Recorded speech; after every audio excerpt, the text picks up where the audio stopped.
Il faut travailler plus. Il faut que toute la nation travaille plus.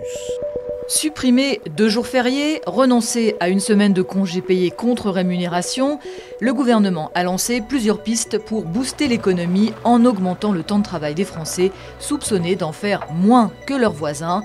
Est-ce vraiment le cas ? Selon la ministre des Comptes publics, on travaille en France 1607 heures par an, soit 100 heures de moins par habitant qu'en Allemagne.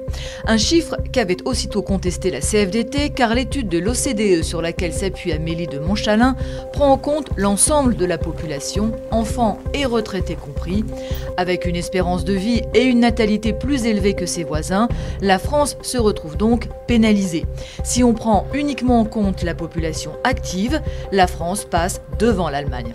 C'est ce que montre une autre étude menée par l'OCDE en 2024, avec cette fois comme indicateur le nombre d'heures travaillées par an par personne ayant un emploi, à temps partiel ou à temps plein. Là aussi, la France passe devant l'Allemagne, mais seulement devant l'Allemagne. En effet, les 2 pays arrivent derniers de ce classement, dominés par la Grèce, ce qui montre au passage que le lien entre temps de travail et croissance n'est pas mécanique.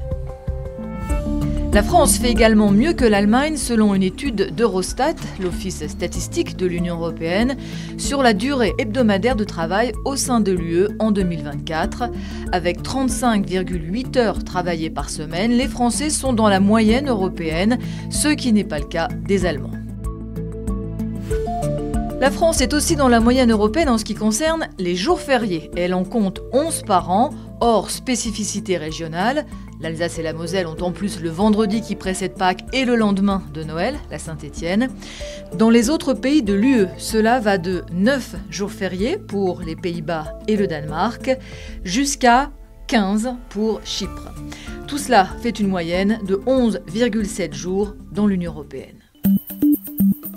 En fait, au-delà de la question du nombre de jours et d'heures travaillées par travailleur, se pose celle du nombre de travailleurs par rapport à la population totale.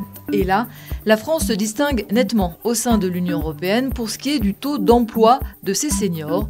Selon Eurostat, il atteignait tout juste 60% en 2024, bien en deçà de la moyenne européenne et très loin des champions que sont dans ce domaine l'Allemagne et surtout la Suède.